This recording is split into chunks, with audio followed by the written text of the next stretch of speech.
Assalamualaikum warahmatullahi wabarakatuh. Di sini saya akan mempresentasikan sejarah pendidikan Islam pada masa dinasti Umayyah. Masa dinasti Umayyah merupakan periode penting dalam perkembangan pendidikan Islam. Setelah wilayah Islam meluas ke berbagai daerah, kebutuhan akan pendidikan semakin meningkat untuk menyebaran ajaran Islam, bahasa Arab, dan ilmu pengetahuan kepada masyarakat.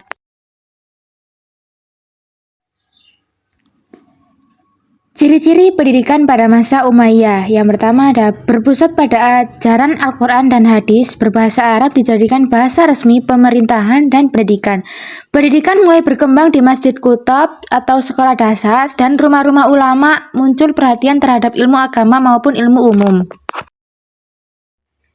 Dan selanjutnya ada lembaga pendidikan. Yang pertama yaitu kutab, tempat belajar membaca, menulis, dan menghafal Al-Quran, menjadi pendidikan dasar bagi anak-anak. Yang kedua ada masjid, berfungsi sebagai pusat pendidikan dan dakwah, digunakan untuk mempelajari tafsir, hadis, fikih, dan bahasa Arab.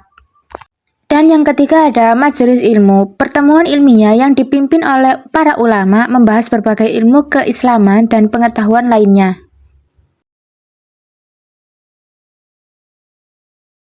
Selanjutnya ada perkembangan ilmu pengetahuan. Pada masa Umayyah berkembang berbagai ilmu di bidang ilmu, antara lain yaitu pertama ilmu tafsir, ada ilmu hadis, ilmu fikih, dan ilmu nahu atau tata bahasa Arab.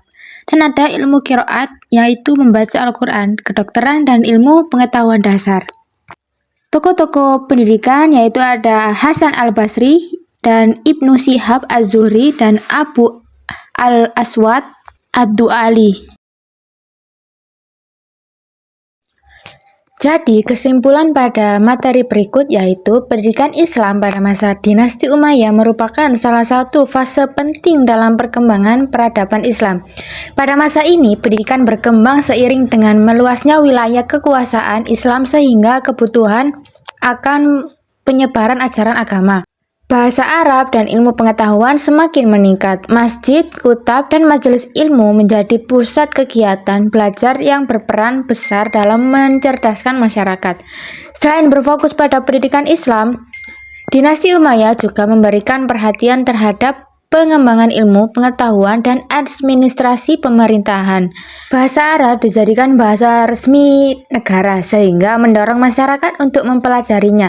Hal ini turut memperkuat sistem pendidikan dan menjadi dasar bagi perkembangan ilmu-ilmu Islam seperti tafsir, hadis, fikih, serta ilmu bahasa Arab. Secara keseluruhan, pendidikan Islam pada masa dinasti Umayyah menjadi pondasi penting bagi kemajuan pendidikan pada masa-masa berikutnya. Sistem pendidikan yang dibangun berhasil memperluas penyebaran ilmu pengetahuan dan melahirkan banyak ulama serta cendekiawan. Sekian presentasi dari saya. Terima kasih. Wassalamualaikum warahmatullahi wabarakatuh.